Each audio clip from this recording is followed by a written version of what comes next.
is parang trap siya, trap or patibong. So, kung mayroon tayong ikakamatay na patibong, so dapat natin ito iwasan. Dapat iwasan natin para mag-successful tayo sa ating negosyo. So, magsimula na tayo. So, punta tayo sa number 1. So, malaki ba yung screen ko? Parang, tika ha. Dapat magsimula ako sa ano.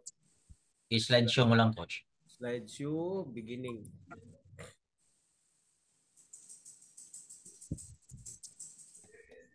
May na talaga yung internet.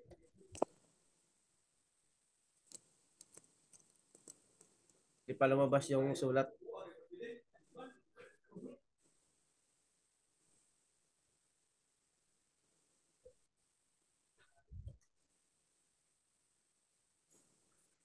Kailangan mo ata i-click yan, coach. Ayun pala, coach. Kalimutan ko na, coach. So, 6 deadly pitfalls in networking. So, punta na tayo sa number 1. Hindi natin patagalin. So, paralysis in uncertainties. So, ito na. You have to be flexible and adaptable for any uncertainties that comes in your way. So, yung way na nasulat ko. So, alam mo na, pag mag-start tayo sa ating business, so bago tayo, maraming mga bagay na nakaka-apekto na madipokus tayo sa ating negosyo. So, isa dyan yung mga pangyayari na hindi natin inasahan. So, katulad na may biglang dumating sa atin na bagyo, so nawalan tayo ng internet, kung minsan biglang dumating na baha sa ating lugar, so yun ang mga pangyayari na hindi natin inasahan na madipokus tayo sa ating negosyo. So, dapat ready tayo pag nag-enter tayo sa ganitong negosyo. Dapat ready tayo kung ano man ang mangyari. Dapat ready yung isipan natin kung ano man mangyari. Tuloy pa rin tayo sa ating goal. Tuloy pa rin tayo sa ating pangarap. So minsan nawawalan tayo ng internet. So may iba dito no na actually walang internet sa lugar nila. May mga liblib pa na lugar sa Pilipinas na wala pa silang masyadong internet. Kung minsan nakikiusap pa sila sa kanilang mga kapitbahay, sa kanilang mga kakilala na doon na mula sila para makapag-attend sila sa ating Zoom meeting. So at least may ginagawa silang paraan na para maka-attend sa negosyo. So may iba dyan na alam nila na wala silang internet, so sabihin agad na wala akong internet. So kaya di nakaka-attend. So ganoon yun. May mga bagay din na yung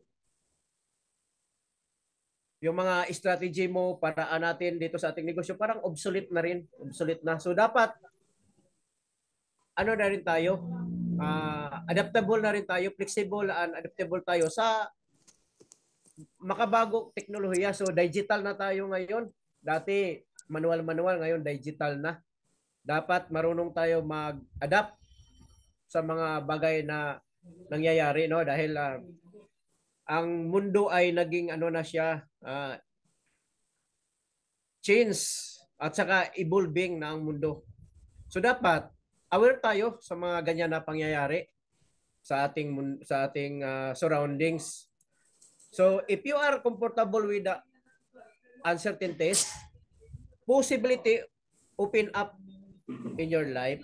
Sabi pa dito. So tuloy tayo, no? So dito naman tayo sa procrastination. So ito yung isang malaking patibong sa ating negosyo. So maraming mga tao na pinapaliban nila yung pangarap nila sa buhay. Pag mayroong meeting, saka na ako mag-attend. Kaso pabalik-balik naman yun, yung meeting. Malaman ko rin yun. O kung mayroong nag-invite ng negosyo, saka na lang ako mag-join. Maraming mga ganun na mga tao.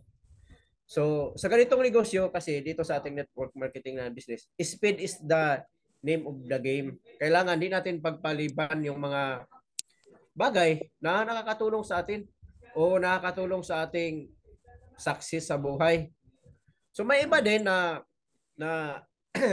parang ano sila, unfocus. Naka-unfocus sila sa ating negosyo. Alam mo, may mga taong nakita ko na nag-join na sila, sa negosyo, tapos ilang buwan, ilang linggo pa lang, nakita mo na sa kanilang FB na bakit na naka-join man to sa Libgod pero bakit na iba naman ang nakapost ngayon? Parang iba namang business. Ang iba mayroon nagkaroon na ng real estate. Yung iba naging ano nag-vlogger na. Nag-vlogger na yung iba. Hindi na nakapokus sa negosyo, nag-vlogger. Tapos yung iba, nagtitinda ng puto, nagtitinda ng kakanin. iba na yung na doon na sila nakapokus. So, na-auto-focus sila sa negosyo kasi ang isang dahilan nun, nang nag-join sila sa business, hindi nila inaral yung business, hindi na inaral yung negosyo. So, hindi nila nalalaman kung ano yung pwedeng nilang makuha doon pag ituloy nila yung negosyo. Kasi hindi nila alam, hindi nila inaral. Kaya, ang nangyari sa kanila is na-unfocus sila. Kaya yung isip nila naliligaw, so napunta sa ibang businesses, yung sinasabi na mention ko kanina. So, ganyan ang nangyayari sa kanila. So dito na tayo sa number 3. Ito pa no? 2 kinds of motivation dito sa ating procrastination. So 2 kinds of motivation, mayroon tayong internal motivation at external motivation. Yung external motivation, yung sinasabihan ka pa ng upline mo, yung mga kakilala mo na mag-join ka dito para baka balang araw mabago yung buhay mo. Baka ma-improve yun, makatulong ka sa pamilya mo, makatulong ka sa ibang tao. At lagi kang ini-encourage na mag-attend sa mga training, mag-attend sa mga meeting para matuto ka sa negosyo. So ito yung internal motivation. Yung ang external motivation. Ito namang internal motivation. Ito naman yung built-in na sa isip mo. Mulat ka na sa kahirapan yung internal motivation, yung sinabing makita mo lang yung anak mo kung ano yung kinakain nila araw-araw, ano yung ginagawa nila, naglalakad lang sila papuntang paaralan, ano yung nakita mo sa mga magulang mo na kahit matanda na masyado, nagtatanim pa rin, na hirap na paglalakad pero nagtatanim pa rin. So makita mo lang yun, naisip mo lang yung mga bagay na yun, malaki na yung, hindi ka na kailangan pagsabihan pa. Kasi yung motivation, naka-internal na nasa isip mo, nasa puso mo na yung motivated ka na. Ang ibig sabihin yung motivated ka na. Yung ibig sabihin nun. So dito na tayo sa number 3. Small time attitude. So may mga tao, no? It depends of how you think about your business and self and how you think about your business. So may mga tao na nagtatanong, no, na pag mag-join kaya ako sa Libgod, yayaman ba kaya ako? Maging big time ba kaya ako? So hindi natin yan masagot kung yayaman ba siya o maging big time pa siya kasi nagdidepende yan kung sa kanyang sarili, kung ano ang pagtingin niya sa ating negosyo. So dapat big time yung pagtingin natin sa ating negosyo. Iwasan natin yung maging small time attitude. Kasi pag small time attitude lang, small time lang yung paningin mo sa negosyo, so small, maliit lang yung makuha mo. Maliit lang din na effort ang ibibigay mo. Maliit lang yung oras na ibibigay mo kasi maliit lang ang paningin mo sa business. Kung malaki yung paningin mo sa business, so bigyan mo ng malaking effort, maraming oras. Kasi malaki yung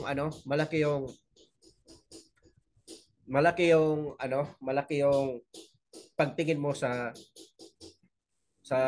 negosyo. So, itong small time attitude, no? So, din dito kung kailan kaya yung kaisan ko nga yung masabi natin na kailan kaya ako yayaman? Kailan na kaya ako hindi natin masabi kung yayaman ka na after how many months or after a year. Hindi rin natin masagot. Kasi nagdidepende yan sa bilis mo. So may kwento ako, no? So yung siguro nakarinig na yung kwento ko to dati pero repeat ko ngayon. So may isang bata, no, tinuturuan ng kanyang magulang kung paano siya lumangoy. Araw-araw naliligo sila sa pool sa malapit sa bahay nila, pero tinuturuan ng tatay yung bata kung paano lumangoy. So hanggang natuto yung bata lumangoy. Sa katagalan matuto, alam niya paano i-cross yung mga ano, yung swimming pool nila. Pero isang araw nagtanong yung bata sa ano, kung, sa kanyang tatay kasi ano siya. Sabi niya, gusto siyang malaman. Sabi ng tatay, "Tay, pag i-cross ko tong pool, ilang minute kaya kumarits yung ano, yung dulo?" Hindi sumagot yung tatay. Tapos tinanong naman ulit ng bata, "Tay, kung i-cross ko tong pool, ilang minute ko kaya marating yung ano, yung dulo?" Hindi pa rin sumagot yung tatay. Kaya pangatlong tanong ng bata, tinanong pa rin ng bata ng pangatlong beses yung tatay. Hindi pa rin sumagot. Nang pangapat, narinig ng tatay yung tanong. Nang pangapat, biglang ano, lumangaw yung bata pero hinawakan ng tatay yung paa. Ano kaya sabi ng bata? Ano ka pa naman tay? 3 beses na ako nagtanong kung ilang minute ko kaya marits yung dito hanggang sa dulo ng pool i-cross ko hanggang ilang minuto kaya. Sabi ng tatay, hindi ko masagot na kasi hindi ko kasi alam kung gaano kabilis lumangoy. Kaya dito sa ating negosyo, pag magtanong kung after how many months or 1 year or how many years ka na maging successful dito sa negosyo, hindi natin masagot kasi hindi natin alam kung gaano kakabilis dito sa ating negosyo. Kung malaki yung pagtingin mo, kung small time attitude ka, mabagal kasi bagal lang yung effort mo. Kunti lang yung time bigay mo. Pero kung malaki yung pagtingin mo sa business, so meaning mabilis ka, bigyan mo ng maraming time at malaking effort itong ating negosyo kasi malaki yung pagtingin mo sa ating negosyo. So number 4 na tayo. Negative self-talk. Negative. Ito self-talk to ha, hindi ito self-talk. Negative self-talk, correction lang ha. Any dialogue you have with yourself that may be limiting your ability to behave in yourself and think to reach your potential. So no, may mga kahit sa sarili natin no, nasa isip natin yan, nasa isip natin na hindi ko siguro yun parang mahirap katulad sa business natin parang mahirap mag-invite. Ganun. Parang hindi ko siguro kaya yan. Parang pag mag-invite nakakahiya, paano ko kaya sabihin? Ganun. Parang mahirap man, mayroon tayong subscription, parang mababayad pa ng subscription. Yung mga negativity, lahat na negativity na nasa isip mo, nasasabi mo sa sarili mo, hanggang sa yung ability mo na makuha mo sana yung goal mo, hindi nagkatotoo kasi ikaw lang mismo, yung kalaban mo, yung sarili mo. Yung kalaban mo sa business, yung sarili mo. So nililimitan yung gusto ma-reach sana natin yung goal natin pero yung mismo yung sarili mo ang naglilimit sa na makuha mo yung success mo sa ating negosyo. So mayroon din akong kwento dito no. Mayroon akong kwento dito no. Nagkakataon na yung manok at saka yung agila nangingitlog sila sabay doon sa isang puno ng kahoy. So yung agila nasa taas, yung manok nasa baba. So nagsabay sila ng itlog. So sa madaling salita, nagsabay-sabay din sila nagkaroon ng sisiw. So yung itlog ng during sa pangitlog nila, nahulog yung itlog ng agila doon sa manok, doon sa kung saan nangitlog yung manok. Kaya nilimlim ng manok yung itlog ng agila, hindi naman alam ng manok na itlog pala yun ng agila. So sabay-sabay silang naging sisiw na agila, sisiw na manok. So yung agila na yung iglit na nahulog doon sa manok, naging sisiw din siya. So madaling salita, yung mga agila ng itlog lumaki na sila, so lumipad na sila ng mahaba doon na. Yung naman na itlog na agila nandoon sa manok, so sumabay siya naglalakad sa mga manok. Pag lumipad, mababa lang kasi manok. Sabay lang siya sa mga sisiw. So isang nang naglalakad sila sa ground, nakita ng iglit yung mga agila sa taas, lumilipad. Sabi ng iglit sa mga kapatid niyang sisiw na manok, ano yung nasa taas? Sabi ng mga sisiw na agila yan sila. Sila yung mga leader ng mga ibon. Mabilis lang sila lumipad, kaya nandyan sila sa pinakataas. Kaya sabi naman ng iglit na sisiw, sabi niya, ganun ba? Sabi naman ng iglit, no? Sabi niya, makakalipad tayo kaya ganyan kalayo? Sabi naman ng sisiw na manok, hindi. Manok lang tayo. Agila yan sila, hindi natin mahuhulog tayo. So, hanggang sa lumaki na yung mga sisiw at pati yung sisiw na agila, sabay siya sa mga manok, hanggang sa namatay na lang yung agila na kasabay sa manok, hindi niya nalaman na pwede pala siyang lumipad kasabay doon sa pinakamataas doon sa agila. Hindi na niya alam na pwede pala siyang mag-soar doon sa pinakamataas na sa sky hanggang sa namatay siya. So kaya parang nagkaroon ng limitation yung niya, yung potential niya dahil sa mga kasama niya. So ganoon din tayo. Ganoon din tayo sa ating business. So alam natin, no? Mas malakas humatak yung negativity kaysa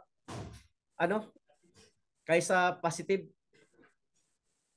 May 10 positive, may isang negative, mahatak yan. Maraming mahatak yung negative. So yun nakakalimit sa ating potential yung yung mga bagay na yon. So continue na tayo, no? Number 5, listening to dream stealer. So ito din yung yung magsasabi never allow people to control your life. It's your life. It's your dreams, dear. Mali din dreams ito, ha? Your destiny. Kasi busy talaga, pasensya na, busy talaga. May dali lang pag-type. So, never allow people to control your life. It's your life. Dreams, your destiny. So, ito yun siya. So, may mga dream stealer. Yun ang mga negativity din. So, pag nag-invite tayo, so kung ano-anong sinasabi, tapos sinisiraan ka pa, hindi pa sasali, sisiraan ka pa.